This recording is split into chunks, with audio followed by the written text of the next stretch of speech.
પહેલગામમાં થયેલા ભયાનક આતંકવાદી હુમલાને પગલે વડાપ્રધાન નરેન્દ્ર મોદીએ કડક પગલાં લીધા છે. ભારત સરકારે પ્રથમ પગલું તરીકે ઇન્ડસ વોટર્સ ટ્રીટીને સસ્પેન્ડ કર્યું છે, જે આપણા પાણીના હક માટે મહત્વપૂર્ણ છે.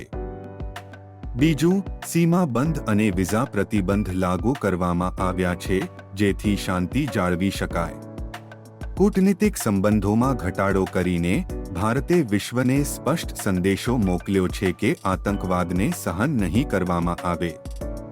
સેનાની તૈનાતી અને સુરક્ષા વ્યવસ્થા મજબૂત કરવામાં આવી છે, જેથી આપણા દેશની સુરક્ષા સુનિશ્ચિત થાય. આંતરરાષ્ટ્રીય સમર્થન મેળવવા માટે પણ ભારત પ્રયત્નશીલ છે, જેથી આતંકવાદ સામે એકતા અને સહકાર વધે.